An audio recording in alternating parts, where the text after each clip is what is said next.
आमना, उल्लू बराए फ़रोख्त नहीं, आखिरी स्टेशन और अब दिल नाउमीद तो नहीं। ये वो ड्रामे हैं जो मैंने खुद देखे हैं और मैं जानती हूँ कि बहुत से लोगों ने बहुत ज़्यादा पसंद किए हैं। बहुत डार्क ड्रामास हैं ये। क्या इनको लिखते वक्त जहन में आपके चल रहा होता है या आम ड्रामों से बहुत मुख्तलिफ कैसे हैं? बहुत शुक्रिया सारा। ये आपने 3 मेरे लाडले बच्चों के नाम ले दिए। मैं ये समझती हूँ कि इनको लिखते हुए उस तरह से मुझे मेहनत नहीं करनी पड़ती, जो मैंने अपने दूसरे जो बज़ाहिर सिंपल प्लेज़ हैं, हम्म, उनके ऊपर की। क्योंकि वो कैरेक्टर मुझे उनमें से काट-छाँट करनी पड़ती है। हम्म, ये जो गहराई, डेप्थ, डार्कनेस जो हकीकत में हर इंसान के साथ होती है, वो काटना पड़ता है। उनको हम्म, आर्टिफ़िशियल बनाना पड़ता है, ताकि लोग उनको बस देखें और गुज़र जाएँ। हम्म, इनको देख के आप ठिठक जाते हैं, रुक जाते हैं और जिस तरह हम जा रहे हैं, हम इतना ठिठकना भी तो नहीं चाहते। हम्म, तो फिर इसकी एक व्यूअरशिप थोड़ी-सी कॉम्प्रोमाइज़ हो जाती है, जो आजकल की कमर्शियल दुनिया में मुझे तो नहीं उसका इतना प्रॉब्लम, लेकिन ज़ाहिर है जिन्होंने इसके ऊपर पैसा लगाना है, फाइनेंस करना है, हम्म। उनको थोड़े-से मसाइल होते हैं। तो बस ये एक थॉट प्रोसेस मेरा जो पर्सनल थॉट प्रोसेस है, वो इन्हीं चीज़ों के साथ रिलेट करता है। कमर्शियलिज्म कितना हावी है इस वक्त आपकी नज़र में कहानियों पे? देखिए, मुकम्मल तौर पे मतलब है ही कमर्शियलिज़्म इस वक़्त। ऐसा तो नहीं हम कह सकते कि कुछ भी जो लिखा जा रहा है, वो इस पर्पज़ से लिखा जा रहा है कि उससे कोई अदब की खिदमत हो रही है या हम कोई ड्रामे की कोई किसी तरह की टेक्नीक के ऊपर कोई काम कर रहे हैं या राइटिंग की टेक्नीक पे काम कर रहे हैं, ऐसा कुछ भी नहीं हो रहा। हम्म, सिर्फ़ ये देखा जा रहा है रेटिंग, ट्रेंडिंग। ट्रेंडिंग को भी इतना नहीं देखा जा रहा क्योंकि उसका फ़ायदा चैनल वालों को तो नहीं हो रहा। ठीक है। तो सिर्फ़ रेटिंग को देखा जा रहा है। स्टोरी का स्ट्रक्चर तक ख़राब कर दिया गया है। लोग कहते हैं ड्रामा अच्छा नहीं है, इसमें बहुत सी ऐसी चीज़ें दिखाई जा रही हैं जो हम अब फैमिली के साथ बैठ के नहीं देखना चाहते, लेकिन जैसे आपने भी कहा रेटिंग भी आ रही है। तो एक तरफ लोग जो कहते हैं जी हम वो देख रहे हैं जो चैनल हमें दिखा रहा है और चैनल वाले कहते हैं कि हम वो दिखा रहे हैं जो लोग देखना चाहते हैं। ये आपके ख्याल में गाइड प्रोसेस को कौन कर रहा है? चैनल वाले सच्चे हैं। क्योंकि उनके पास जो गाइडलाइन है वो हम्म, रेटिंग है। ठीक है। लोग झूठे हैं, हम्म, सब देखते हैं। हम्म। बेशक घरवालों के साथ बैठ के नहीं देख सकेंगे, छुप के कमरे में देखेंगे। हाय जुल्फी, जब मैं तुमसे तुम्हारे बारे में कोई सवाल पूछती हूँ तुम उल्टा मेरे से ही सवाल पूछ लेते हो। क्यों भला? क्योंकि मेरा जवाब तुम्हें मजीद उलझा देगा, परेशान कर देगा। और तुम्हारी जिंदगी में कौन सा इतना सुकून है कि मैं मजीद परेशान कर दूं? ट्राई तो करो। चाय पियो।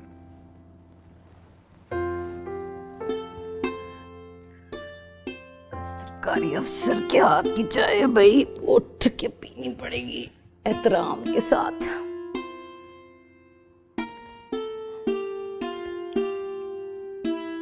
मैं जितने हज़रात से मिली हूँ, मर्द हज़रात से, सबसे पहले कहते हैं, "आप ड्रामे लिखती हैं?" हम नहीं देखते ड्रामे। आजकल एक बड़ा गंदा ड्रामा आ रहा है जी। तो जब आप ड्रामे नहीं देखते, मुझे तो नहीं पता कौन-सा गंदा ड्रामा आ रहा है, उनको कैसे पता चल जाता है? वजह ये कि वो सारा फिर पूरी स्टोरी सुनाते हैं, उसमें जी एक लड़की है, वो जी बहनोई के पीछे लगी हुई है। अच्छा है? वो ये भी कहती है, उनको डायलॉग भी याद होते हैं। इसका मतलब है कि वो देख रहे हैं और रेटिंग वही लेके आ रहे हैं और फिर चूँकि मुनाफ़्क़त है ना, अगर आपको अच्छा लग रहा है, तो आप मानिए, खम ठोक के मानिए कि हाँ, मैं देखता हूँ ये वाले ड्रामे और मुझे बड़े अच्छे लगते हैं और अपना खुद एनालिसिस कीजिए कि मैं क्यों देख रहा हूँ ये ड्रामे? कुछ है पीछे दिमाग में, कोई रीज़न है। मेरी एंटरटेनमेंट की सेंस ऐसी हो चुकी है, अपने आप से सवाल नहीं करना ना, चैनल वाले जी बड़े गंदे ड्रामे बना रहे हैं, तो आप देखिए ही मत ना ताकि चैनल वाले ना बनाएँ। आप देखेंगे तो चैनल वाले ज़रूर बनाएँगे और बार-बार बनाएँगे। और जब उस पे लाखों व्यूज आएंगे यूट्यूब पे तो वो चैनल के लिए एक साइन है कि ये एक चीज़ सिंपल सही सी जा रही बात है, जो चीज़ बिक रही है है। वो ज़रूर दिखाएँगे क्योंकि इसके अलावा उनके कोई पर्पज़ नहीं है। देखिए कोड ऑफ एथिक्स की उसकी अगर हम बात करें, तो वो कोड ऑफ एथिक्स पूरी सोसाइटी का होता है। हुँ, वो आपका कोड ऑफ एथिक्स नहीं है, हुँ, तो वो चैनल का कैसे होगा? दूसरी बात ये कि कहानियाँ हवा में से उड़ के नहीं आ रही हैं, ये हो रहा है। बेशक उसका प्रोपोर्शन उतना नहीं होगा, हुँ, लेकिन ये हो रहा है। तो वहाँ पे भी बात आती है कि जब कोड ऑफ एथिक्स ये कहानियाँ जन्म ले सकती हैं, हुँ, तो फिर ये स्क्रीन तक भी चल के आएँगी। तो प्रोसेस आपकी पूरी सोसाइटी दिखाते रहेंगे, लोगों देखेंगे भी और वो देखते इसीलिए कि ये बुराई है। तो आहिस्ता आहिस्ता इससे सोशल चेंज भी आएगी। तो बैन नहीं होने चाहिए, मेरा कहने का हाँ, मैं मकसद एक ये है। चीज़ ये भी आपसे पूछना चाहती थी कि जब हम ये बात करते हैं कि जी हम सोसाइटी को क्या दिखा रहे हैं, तो फिर उसमें रेगुलेटर्स का किरदार भी आ जाता है, उसमें सेंसरशिप के बारे में जो गुफ्तगू है वो भी आ जाती है और ये भी आ जाता है कि जी ये कौन फैसला करेगा कि ये माशरती इक़दार हैं या नहीं, इससे कुछ अच्छा असर पड़ेगा या इससे कुछ मनफ़ी असर पड़ सकता है। मेरी ज़ाती राय तो ये है कि सबसे बड़ी रेगुलेशन सोसाइटी की तरफ से होती है, फीडबैक। और हमारे पास सोशल मीडिया इतना बड़ा मौजूद है जो एक बात करता है, खुल के बात करते हैं, लोग अपनी राय देते हैं और व्लॉग भी लोग बनाते हैं इस पे, ब्लॉगर्स भी हैं जो लिख रहे हैं। तो तनकीद के लिए हमारे पास एक पूरा सिस्टम मौजूद है अलहदा से। लेकिन रेगुलेटरी अथॉरिटी का होना, ये सब चीज़ें मैं इनको कभी भी सेहतमंद रवैया नहीं समझती हूँ। तो आप एक बात पे बात होने दें, एक चीज़ को दिखाएँ और अक़दार हमेशा सोसाइटी खुद डिसाइड करती है। और फिर वो वाली सिचुएशन आ जाएगी जैसे आप आज से 30 साल पहले के ड्रामे देखें, तो मॉडर्न दिखाने की कोशिश करें, लेकिन चूँकि जब दुपट्टा पॉलिसी थी, तो कैरेक्टर वो बन ही नहीं सकता था। और वो हमाकत लग रही होती थी कि सर पे तो उन्होंने दुपट्टा लिया हुआ है और खाला या फूफी आके शिकायत करी तुम्हारी बेटी बहुत बिगड़ गई है। तो वो अपनी अवतार का मज़ाक लगता था कि क्या सर पे दुपट्टे वाली लड़की बिगड़ी हुई है? तो कुछ अजीब ऐसी मज़े का ख़ेज़ सिचुएशंस जो हैं वो सामने फिर आती हैं। तो मेरा ख़्याल है कि स्पॉन्टेनियस होना चाहिए और देखने वाले ही डिसाइड करते हैं कि क्या होना चाहिए और क्या नहीं होना चाहिए। क्या राइटर्स अपनी मर्ज़ी से लिख रहे हैं या उनसे लिखवाया जा रहा है या थोड़ा-थोड़ा सभी कुछ हो रहा है? कितने आज़ाद हैं आज? मैं तो बिल्कुल ही आज़ाद हूँ, मादर पे जना आज़ाद हूँ कि मुझे अल्लाह का करम है। मेरी कहानी आती है तो ऊपर से नीचे तक थरथल्ली मच जाती है कि बस देख लेना, कोई ऐसी चीज़ ना हो कि हम फँस जाएँ, उसको सब बैठ के देखेंगे। कम बनती है, कम लोग बनाते हैं, लेकिन ये है कि उसको बहुत देखा-भाला जाता है और बहुत उस पे परेशान हुआ जाता है। मैं उसको चेंज नहीं करती, लेकिन परेशान ज़रूर होते हैं और वो कई दफ़ा चैनल से चैनल भी फिरती है। अच्छा, दूसरे जो हमारे राइटर्स हैं जो काफ़ी लिख रहे हैं, उनका प्रोसेस ये होता है कि कई दफ़ा कहानियाँ कंटेंट डिपार्टमेंट में डेवलप्ड होती हैं और वो सिर्फ स्क्रिप्टिंग के लिए कुछ लोगों से कांटेक्ट करते हैं। उसमें ये है कि आज़ादी ज़ाहिर है नहीं होती उस प्रोसेस में। वो बच्ची है, वो मासूम है, उसे तो अंदाजा भी नहीं होगा कि उसके साथ होने क्या वाला है। आज जानवरों के भाव खरीदी गई है, कल को गोश्त के भाव बिकेगी। सुन रही हो तुम? तो कुछ बोलती क्यों नहीं हो? क्या बोलूं मैं? ऐसा कौन सा नया काम होने जा रहा है? जो हमेशा से होता है वही हो रहा है। ना आसमान गिर पड़ा है कहीं, ना जमीन फट गई है। उसने बिकना ही है। आंटी नहीं खरीदेंगी तो कोई और खरीद लेगा। तुम भी बिल्कुल उनके जैसी हो गई हो, मोटी खाल हो गई है तुम्हारी। तुम पे किसी चीज का कोई असर तो नहीं होता है। सांस ले रहे हैं ना, यही बहुत है। ज्यादा सोचा ना कर। थोड़ा सा आपकी कहानी के किरदारों के बारे में भी मैं बात करना चाहूँगी। ख़वातीन नज़र आती हैं बहुत मुश्किल हालात में भी, लेकिन उन मुश्किल हालात में भी हम देखते हैं कि उनके अंदर एक लड़ने की सलाहियत हमें नज़र आती है। कहीं न कहीं से अपने हालात के ख़िलाफ़ बोलने की, खड़े होने की या इवन अपने जेस्चर से उसका इज़हार करने की। ऐसे किरदार 24 आवर के साइकिल में 7 डेज़ के जो साइकिल है उसमें तो कहीं न कहीं नज़र आते हैं, लेकिन बहुत कम नज़र आते हैं। कुछ लोग ये सवाल भी करते हैं कि क्या इसकी वजह पिदरशाही सोच है? सारा ये बात काफ़ी हद तक तो सही है, क्योंकि बेशक के बैठी हुई ख़वातीन हैं कंटेंट डिपार्टमेंट में ज़्यादातर, लिखने वाली भी ज़्यादातर ख़वातीन ही हैं, हमारा सिनेरियो शी रोट ही है। लेकिन प्रॉब्लम ये है कि सोच तो वही है ना, उस सोच में इसी तरह की बातें हैं और मसला ये नहीं है कि मुआशरे में कोई आदमी और औरत की कोई जंग है। और ये अभी ख़वातीन भी समझ नहीं पाईं कि हमारे असल मसाइल क्या हैं, हमें क्या बात करनी है।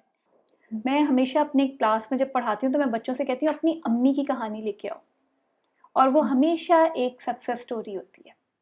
उनकी माँओं ने क्या किया और एक स्ट्रगल होती है और बड़ी स्ट्रेंथ होती है, और फिर जब उनको पता चलता है कि अच्छा हमारी माँ भी तो एक कैरेक्टर है और एक हीरो है और एक प्रोटैगनिस्ट है, तो उनको बड़ी हैरत होती है। क्या मर्द और ख़वातीन राइटर्स के अंदाज में कोई फ़र्क आपको महसूस होता है? ऑफ द रिकॉर्ड तो मैंने आपको बड़ी डिटेल में बता दिया था। ऑन द रिकॉर्ड क्या जी, कहेंगी? ऑन द रिकॉर्ड ये है कि देखिए उसमें जो ख़वातीन ज़रा लिखती हैं, उनकी डिटेलिंग ज़्यादा होती है।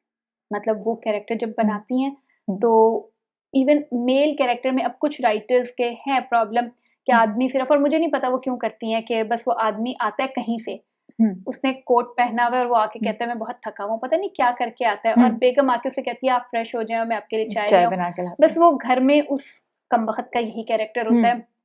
माँ बीवी लड़ लड़ के मुर्गों की तरह पागल हो गई है, बेटी घर से भाग गई है, बहू कुछ और कर रही है, बेटा कहीं और जा रहा है, वो बस एक बैग लेके दफ्तर जाते हैं, क्या करते हैं किसी को नहीं पता होता।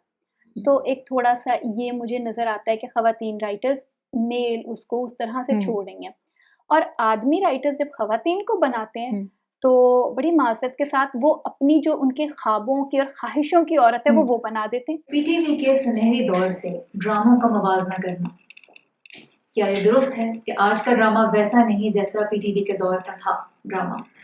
ये इंसाफ है राइटर्स के साथ, एक्टर्स के साथ, ड्रामा बनाने वालों के साथ? ये बिल्कुल इंसाफ नहीं है, और ये इतनी बड़ी ज्यादती और जुल्म है कि इस पे मैं बहुत बोलती हूँ। देखिए, पूरी आपके हमारे टैक्सों से एक इदारा चल रहा था, और वहाँ पे अदीबों को एक पूरी आज़ादी, एक माहौल मिला हुआ था, और वो चंद चॉज़न वंस थे। हम सबको पता है कि वो क्यों थे और वो किस वजह से थे वहाँ पे, और वो क्यों क्या था वो सबको पता है, वो सब गेम। अब इतनी आसानी थी, और उसमें 13 साल का आपने ड्रामा लिखना था।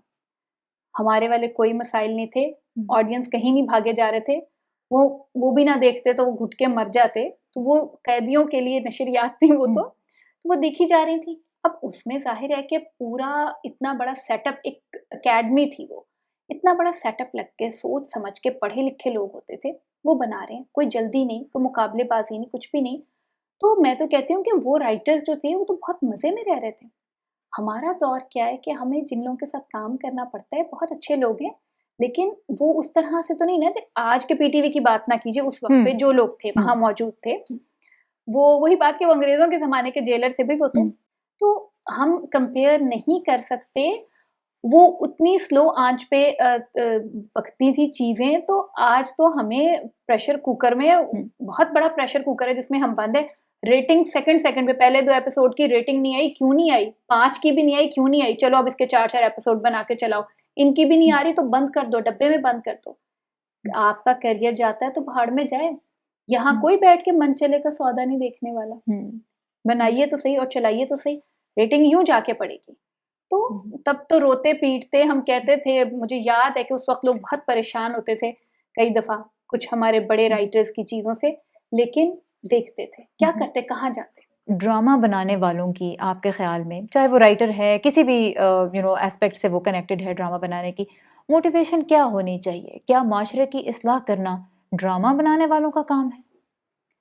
देखिए, राइटर की तो मोटिवेशन यही होती है कि उसने कहानी सुनानी है, और ड्रामा राइटर ने वो कहानी मुकालमों के थ्रू सुनानी है। तो मैं समझती हूँ कि उसकी मोटिवेशन तो यहीं तक है। अब वो ज़रूरी नहीं है कि वो एक मुस्लह कौम है या वो एक उस्ताद है। अगर इस प्रोसेस में कुछ सीख भी जाते हैं तो बड़ी अच्छी बात है, अदरवाइज़ उसने जो कहानी सुनानी है बस खामोशी से उसकी कहानी सुन लीजिए, मैं तो ये समझती हूँ। तो ये आईना है आपका, आप इसको देखें, अगर आपको बुरा लग रहा है तो अपना मुँह संवार लीजिए। अभी फ़िलहाल तो जो मैं समझती हूँ कि जो सास बहू पे भी बहुत ड्रामे बने, वो एक तरह से एक रिएक्शन है कि शादी का इंस्टीट्यूट, इसको इस्लाह की ज़रूरत है। तो शायद इस तरीके से उसकी बुराइयाँ बयान की जा रही हैं। ऑलराइट आमना, बहुत शुक्रिया आपके वक्त का। Thank you.